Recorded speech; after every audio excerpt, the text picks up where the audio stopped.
Buenos días, tardes o noches, especialmente a la licenciada Débora, instructores y compañeros. Es un gusto para mi grupo y para mí presentar el tema número 4, desarrollo de conductas adaptativas en los estudiantes y en el grupo, manejo de frustración y autocontrol. Así que, comencemos.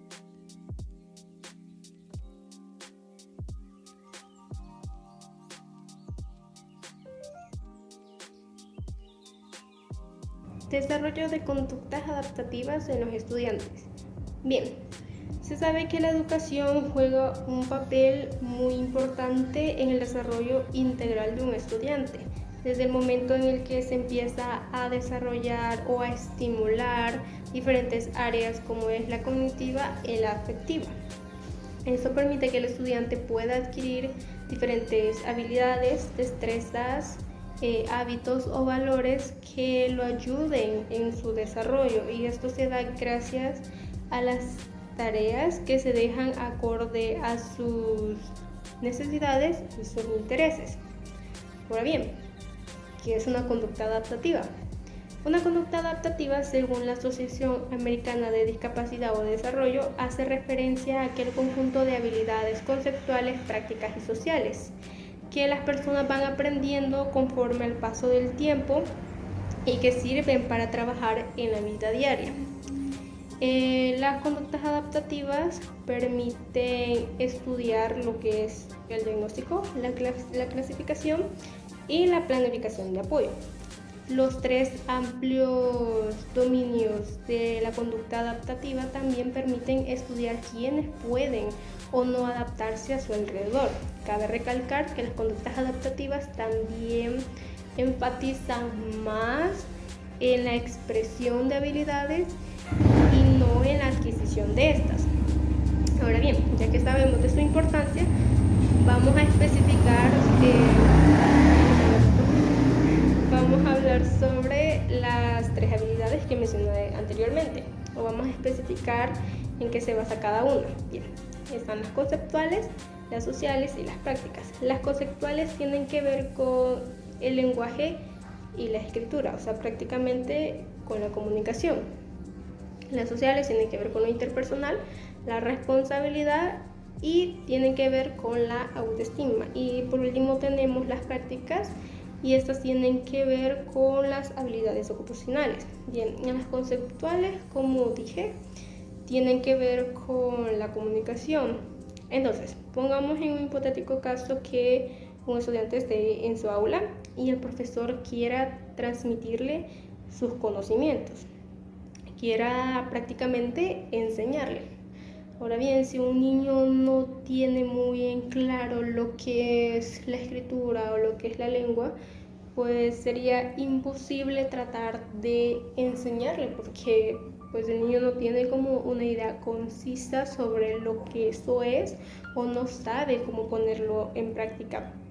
Entonces el profesor pues no sabría cómo comunicarse con él, y el alumno o la persona en sí tampoco podría hablar o no podría comunicar cuáles son sus dificultades. Entonces prácticamente no habría una comunicación, y como todos sabemos, la comunicación es bastante importante en nuestras vidas cotidianas. Ahora tenemos las sociales, que las sociales, si un niño no aprende a socializar, pues prácticamente no podría trabajar en grupo, no podría comunicarse con sus compañeros, no podría estar en un ambiente de armonía, porque no sabría cómo socializar, no sabría cómo interactuar con los demás, con su salón de clase, con sus maestros, o en general con su familia, amigos. Entonces habría como que dificultades, porque los seres humanos somos animales sociales. Entonces sí o sí nosotros siempre necesitamos uno de los otros, tenemos que vivir en sociedad, y si un niño se empieza a aislar porque no sabe cómo socializar, pues le traería muchísimas dificultades en su futuro. Ahora están las prácticas, que tienen con las habilidades ocupacionales, como el trabajo prácticamente. Entonces, si nosotros no tenemos esa habilidad o nunca la adquirimos, pues prácticamente tendríamos que siempre depender al 100% de alguien más. No podríamos como valernos por nosotros mismos. Entonces, como nos damos cuenta, todas estas habilidades son necesarias en nuestro día a día y además nos ayudan a, no sé, prácticamente vivir. O sea, si nosotros no tenemos esto, pues no tenemos nada, porque tenemos que aprender a cómo adaptar, cómo comunicar nuestras necesidades para poder subsistir. Ahora bien, ya que conocemos completamente sus importancias y en qué es específica cada una, vamos a hablar sobre las características fundamentales, que son 3. La primera, que tiene que ver con la edad. O sea, realmente no tiene una edad específica o un momento específico en el que se empiezan a adquirir estas habilidades. Puede ser, no sé, realmente depende mucho de la persona. Ahora está la segunda, que dice que se valora en un contexto social. Es por eso que no hay una definición clara de la adaptación, porque eso también depende mucho sobre las expectativas del ambiente de una persona. O sea, una persona se adapta al ambiente que tiene. Y por último tenemos la modificable. Como su nombre lo indica, es como, por ejemplo, nosotros no vamos a ser las mismas personas dentro de unos 5 años, vamos a cambiar y eso pasa con las conductas adaptativas, nosotros cambiamos y esto puede ser para bien o puede empeorar y esto depende de los factores externos. Por ejemplo, si una persona sufre un trauma o sufre un inconveniente emocional muy fuerte que cambie para siempre su vida, pues obviamente no será la misma y por lo tanto sus conductas adaptativas estarían cambiando. Que es el déficit de lento aprendizaje, el aprendizaje normal, que es el moderado, y lo que es el aprendizaje rápido. Bueno, pero me voy a centrar un poquito más en lo que es el déficit de lento aprendizaje. Bueno, este se manifiesta con el retardo general de todo el proceso de aprendizaje. Se observa lo que es lentitud, desinterés y deficiencia de atención y concentración en los estudiantes. Bueno, los estudiantes que presentan lento aprendizaje se les dificulta aprender a un ritmo normal. Algunas características podrían ser que es la lentitud para procesar la información educativa. Otra, inadecuación entre el nivel de desarrollo de la estructura cognitiva y el grado de complejidad de los contenidos educativos. Como tercero está la baja motivación para aprender. En este caso creo que se debería de solidarizar los compañeros con estos alumnos porque a veces reciben cierto bullying por no aprender al mismo ritmo que ellos y eso pues los puede llevar a lo que es una baja autoestima. Y también está lo que es la inadecuación entre las habilidades psicolingüísticas y el lenguaje con el que el profesor enseña. Bueno, algunos tipos de problemas son lo que es la dislexia. ¿Qué es la dislexia? La dislexia es la dificultad para leer. Bueno, pues a veces los niños de primer grado o jardín, a la hora cuando están aprendiendo a leer y escribir, suelen confundir lo que es la B con la D, el 9 con el 6 y otras palabras. Pero cabe decir que pues esto no es que a los niños les esté fallando la vista, sino que el cerebro está invirtiendo y modificando la información que está recibiendo de la vista. Cuando un profesor le entrega cierto documento para que pues lo comprenda al alumno, pues los alumnos con dislexia lo tienen que leer muchas veces para poderlo comprender, y también ellos leen muy lento. También están los alumnos con disgrafía o agrafía. Este se define como la dificultad para escribir como resultado de la dislexia.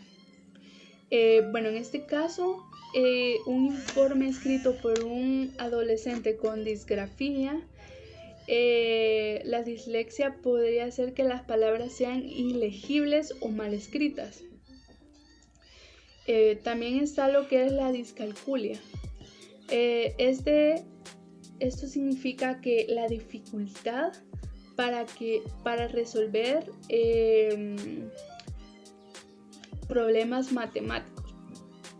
Como a muchos alumnos les cuesta la matemática, pero a los alumnos con con discalculia, pues ellos les cuesta entender hasta conceptos básicos. Y pues ahora les voy a hablar de lo que es el aprendizaje moderado. Este aprendizaje es el normal. Es la rapidez con la que aprende la media de los estudiantes de la clase. Pues este estudiante presenta las actividades pues cuando se las piden, ¿verdad? Ellos tienen una gran retención y pues es lo normal.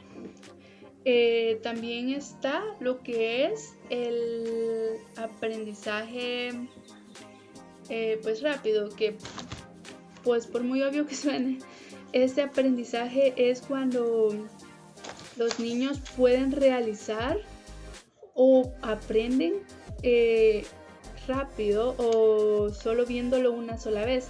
Un ejemplo podría ser, un profesor ha realizado un ejercicio de ejemplo en la pizarra y pues les pone más ejercicios. Pues este niño de rápido aprendizaje puede desarrollarlo a la primera. Y pues ellos tienen un poder de retención súper bueno, ya sea a largo o a corto plazo. Este es mi aporte. Espero haberme dado a entender. Muchas gracias. Definiciones de autocontrol. El autocontrol ha sido definido por primera vez en 1973 por la American Psychological Association como la habilidad para reprimir las reacciones impulsivas de un comportamiento, deseos o emociones. Los conductistas se interesaron en el autocontrol ya que influía notablemente en su teoría. En base a esta hipótesis, realizaron estudios cuyos resultados afirmaban que si se hace el adecuado uso de técnicas de autorregulación, el autocontrol se solucionará la falta de motivación, permitiendo a la persona un mayor control sobre su propia conducta. Es por ello que Oñate afirma que es la persona quien autocontrola su conducta teniendo acceso a sus estímulos privados, iniciando un proceso de modificación de conducta estable y rápida. Por su parte, Luna, Gómez y Lazo mencionan que el autocontrol es un método de modificación de la conducta para dirigir la propia conciencia y la conducta de un modo ordinario. Por otro lado, Webb, Joseph, Yardley y Michi señalan que es la habilidad de una persona para controlar sus conductas, de manera especial los impulsos y las maneras en las que reacciona o pueda manifestar. Por otro lado, Steve, Merino, Ruiz, Canto refieren que es una competencia para manejar los sentimientos y emociones, de tal manera que se pueden expresar sin dañar a los otros. Araujo menciona que es la capacidad de controlar las emociones, sobre todo las negativas, y así poder evitar consecuencias que puedan hacer daño a los demás y a nosotros mismos. Asimismo, Valleo menciona que es necesario el desarrollo del autocontrol en una persona de cualquier edad. Sin embargo, es más significativo cuando se adquiere desde pequeños, ya que permite un mejor control de conducta en un estudiante. Algunas características que las personas mantienen un buen autocontrol es en el transcurso de la vida. Se va adquiriendo capacidades que serán de utilidad en el desarrollo de la personalidad. Por ello, Steve, Merino, Ruiz y Cantos mencionan algunas características de las personas de un buen autocontrol. Manejan de forma correcta sus sentimientos y emociones negativas. Piensan de manera clara sobre las situaciones difíciles. Tienen una mente positiva ante las dificultades. Manejan los sentimientos y emociones negativos. Logran mantener la atención y no pierden la concentración.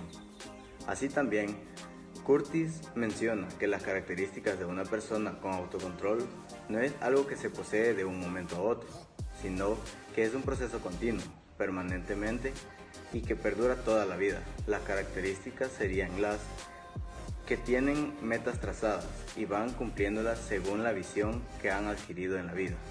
Son capaces de enfocar los aspectos positivos en la realidad, lo cual servirá de motivación para avanzar hacia lo trazado. En algunas situaciones, cuando se ven frente a un cambio, son capaces de enfrentarlos y reconocen sus errores y limitaciones. Son objetivos y están al pendiente de su realidad y desean tener un panorama claro acerca de sus emociones, las cuales influirán al momento de tomar una decisión. Asimismo, son personas que se encuentran en constante aprendizaje en los diferentes ámbitos de su vida. Son reflexivos acerca de sus actos, conocen sus debilidades y fortalezas, generando en ellos la necesidad de superarse en sí mismos. Analizando sus actos, ya que no suelen fijarse en acciones de las demás personas y así lo hacen, es para aprender de sus errores. Por otro lado, construyen y defienden los valores adquiridos en sus vidas y se involucran con una serie de aspectos laborales o académicos, siendo conscientes de que alcanzar un triunfo requiere sacrificios, por lo que están dispuestos a esperar a que los mismos den frutos. Finalmente, se caracterizan por considerarse personas individuales, cada quien con características que los hace singulares. Por consciente, respetan y valoran a los demás, y son capaces de generar sentimientos que les causan bienestar y estabilidad. En el transcurso de la vida se van adquiriendo capacidades que serán de utilidad en el desarrollo de la personalidad. Pueden considerarse como una personalidad, a la par de la fuerza de voluntad o autonomía del yo mismo, la autorregulación como el manejo del comportamiento y aceptación de las responsabilidades de los actos de los estudiantes. La gratificación y placeres al utilizar los recursos internos y el dominio personal es la fuerza de la voluntad que permite alcanzar los logros propuestos por los estudiantes a largo plazo. La tolerancia a la frustración en un estudiante que posterga debe estar bien desarrollada. Esto es posible cuando el estudiante transforma la recompensa tras la espera en algo más valioso pleno, aunque tal vez lo alcance un poco más tarde. Se puede estimular al estudiante a desarrollar mayor tolerancia a la frustración, de modo a que pueda postergar por más tiempo y con mayor gusto para proporcionarle recompensas valiosas, las cuales desarrollan expectativas positivas sobre la espera. Schaffer y Kipp señalan que muchos han tratado de explicar el desarrollo del autocontrol y todos se basan nada más en dos supuestos. El comportamiento de los estudiantes pequeños es controlado casi por completo por agentes externos como los padres, tutores, figuras significativas, maestros, medios de comunicación y con el paso del tiempo, el control es internalizado en forma gradual, a medida que los estudiantes aprenden y adoptan las reglas y normas que indica el autocontrol, por lo que desarrollan habilidades autorreguladoras que les permiten cumplir esas normas aprendidas. Si un estudiante logra el control de sí mismo, se presume que él es consciente de la causa. Por el contrario, el inconsciente sería el determinante de un comportamiento descontrolado. Así también, menciona que los impulsos sexuales y agresivos son las causas de la conducta del ser humano, afirmando que la niñez temprana es la etapa crítica de formación de la personalidad y que la adolescencia es la etapa más vulnerable y que se da mediante la interacción de los impulsos en el proceso de la socialización dentro de la familia. El autocontrol se encuentra en 28 relaciones con el desarrollo de la fuerza del ego. Entonces, el superego estaría involucrado en el autocontrol de la conducta y del comportamiento moral del estudiante. En esta sección les voy a hablar cómo manejar el autocontrol desde la temprana edad. Bueno, si bien sabemos que el infante desde que nace es prácticamente manipulado por un adulto, ya sea sus padres sus familiares o la sociedad en general. Pero se dice que a partir de los 2 años, este infante empezará a manifestar comportamientos en los cuales él se hará notar. Por lo tanto, él expresa sus emociones o expresa su autonomía, empieza a desarrollar su autonomía a través de su mal comportamiento, ya sea como los berrinches, pataletas o cualquier otra actitud en la que él se vaya a hacer notar. Por lo tanto, en este caso, es necesario saber cuáles son los aspectos en los cuales los adultos tienen que actuar. Por ejemplo, el primer aspecto tendría que ser el de establecer límites. Entonces, el adulto deberá ser rigurosamente cuidadoso en este aspecto. El adulto debe establecer reglas en las cuales le permitan ponerle un límite a las ciertas acciones de mal autonomía, por así decirlo. Porque si bien se sabe que a partir de esa edad es una edad bastante complicada para el adulto, ya que el infante va a empezar a decir un rotundo no cuando el adulto le pide hacer una cosa. Entonces, sí es muy importante establecer los límites. También el reforzar el logro en los niños es bastante importante, ya que desde otro punto de vista la autonomía se refleja en cosas útiles en los que ellos se empiezan a desarrollar. Entonces, en este punto es bastante importante que el adulto les reconozca estos logros, porque de esta manera él empezará a decir, ok, estoy haciendo algo bueno, entonces lo voy a seguir haciendo así.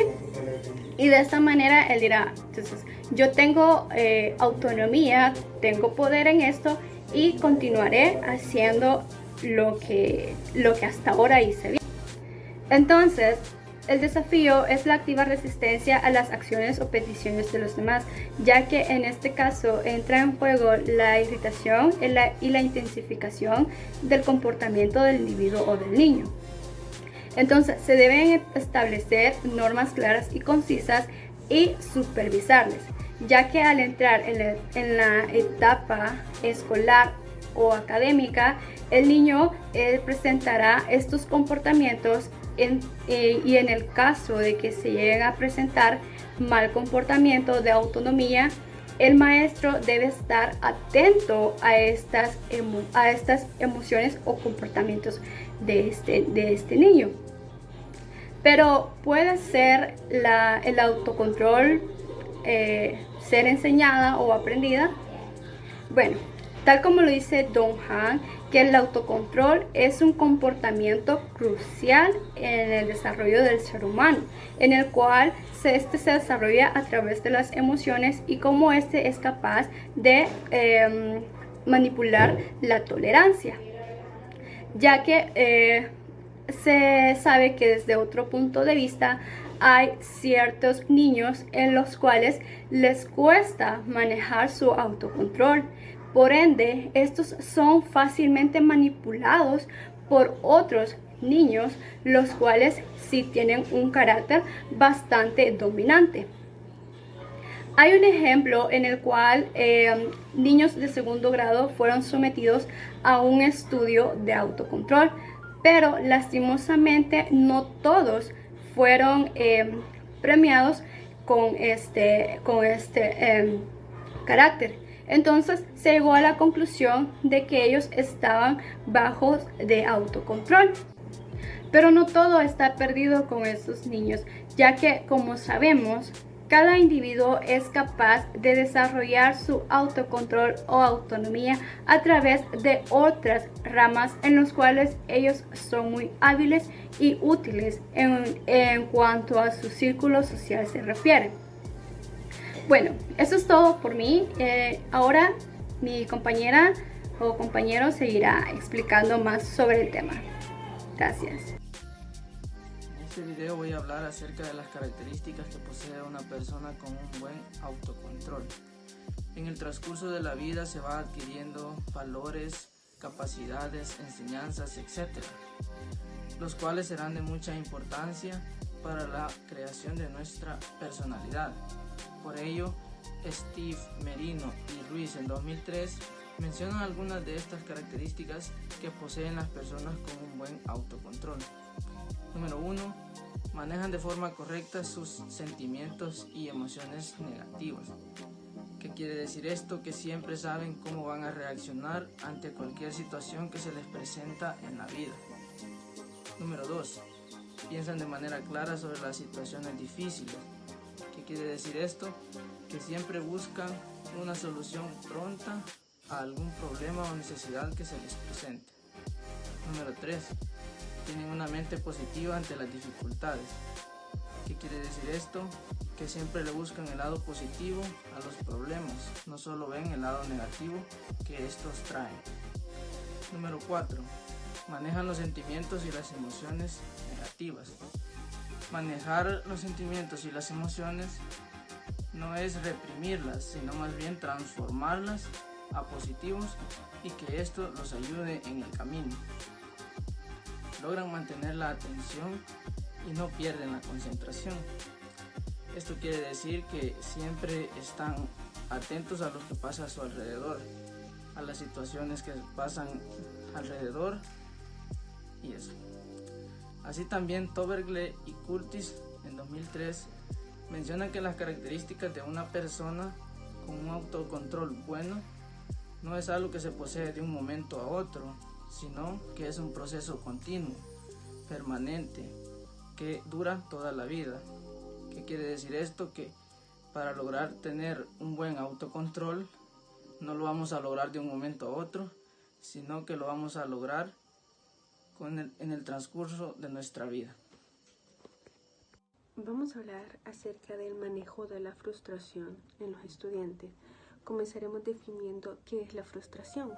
La frustración es una respuesta emocional que está relacionada con la ira y con la decepción. Nos podemos preguntar cómo surge esta frustración. Surge cuando no conseguimos lo que nos habíamos propuesto o no logramos lo que esperábamos. Esta sensación es la que deriva de la impotencia, de la rabia, la tristeza, del estrés, entre otras. Los alumnos que tienen baja tolerancia a la frustración, su vida está llena de tragedias y de constantes sucesos estresantes. Por ejemplo, se sienten de mal humor, se sienten agitados, ansiosos, tristes, humillados o enfadados con el mundo. Muchas veces hasta tienden a culpar a los demás de sus fracasos. Un mayor problema es cuando una meta que la persona se propone es muy importante o tiene mayor efecto en él. Quizás en el caso de los estudiantes, de los alumnos, cuando tienen un examen, el cual ellos han estudiado mucho, le han dedicado mucho tiempo, le han dedicado mucho esfuerzo, a la hora que les presentan la nota final no es la que ellos esperaban. Entonces, ese examen, el cual le habíamos puesto tanto desempeño, le habíamos puesto tanto tiempo, ¿qué pasará en esa situación? Entre más fuerte es la meta, entre más esfuerzo tú le dedicaste y no tuviste el resultado que tú querías, entonces la frustración será mayor. Y el manejar o salir de ese estado de frustración mayor va a ser aún más difícil. Aquí es donde debemos enseñar a los alumnos la tolerancia a la frustración. Se puede mediante pautas a seguir ante una situación de frustración que son muy importantes de exponer a los estudiantes, ya que les permitirá fomentar su capacidad de estrategia para establecer metas, así como planes alternativos para cuando las cosas no salen bien. Vamos a ver algunas de estas pautas. La primera es el reconocimiento de dicha frustración. Deben de reconocer la emoción correspondiente que se relaciona en ese momento. Si sienten ira, si sienten rabia, si sienten tristeza, ansiedad, etc. La otra pauta es la relajación para bajar la intensidad de la emoción. La otra es la búsqueda de una solución y la última, poner en práctica dicha solución. Vamos a ver un ejemplo de estas pautas puestas en práctica. Por ejemplo, estamos haciendo un trabajo de investigación y el alumno se comienza a sentir frustrado, estresado. ¿Por qué? Porque él quiere que los demás compañeros lo hagan a la manera de él. Entonces, el alumno comienza a hablarle mal a los compañeros, el alumno reconoce que tiene rabia, pero él comienza a bajar la intensidad de su frustración y no debe dejar que esa frustración le controle. Entonces, pone en práctica una técnica de relajación. Por ejemplo, pedirle permiso al profesor de ir al baño, tomarse un vaso con agua, pensar y hacer conciencia en que son 7 en el grupo y los 7 tienen diferentes opiniones. Y si el alumno se opone, no va a dejar que los demás hagan bien su parte. Debe demostrar empatía hacia sus compañeros y entre todos buscar la manera de aportar una parte con la cual todos se sientan cómodos y así poder terminar su trabajo. Ese sería un ejemplo ante una gestión correcta de un estado de frustración. También existen estrategias para que los alumnos aprendan a tolerar la frustración. Esto es, aparte, estas estrategias permitirán a los alumnos a que el proceso del manejo de la frustración sea un éxito. Primero, establecer una base, que es la empatía. Si no enseñamos a los estudiantes a ponerse en el punto de vista de los demás, no conseguiremos que ante un conflicto o ante una situación que les ha generado frustración pueda llegar a solucionarse. ¿Cómo se puede llevar a cabo la enseñanza de la empatía a los estudiantes? Primero, preguntamos qué es la empatía en los alumnos. Ellos van a indagar, van a investigar sobre la empatía. Luego, que ellos den su opinión sobre lo que indagaron, su punto de vista sobre lo que es la empatía. El tutor debe definirles qué es la empatía. Luego, preguntamos si han estado ellos en algún momento de frustración y qué pudieron haber hecho para poner en práctica la empatía y evitarse la frustración que ellos pudieron haber tenido en ese dicho suceso. Luego se reflexiona de qué consideran los estudiantes que les ha parecido la empatía. Otro punto, otra estrategia para que los alumnos aprendan a tolerar la frustración es un lenguaje positivo. El profesor debe ser el modelo del estudiante, por lo tanto debe utilizar un lenguaje positivo.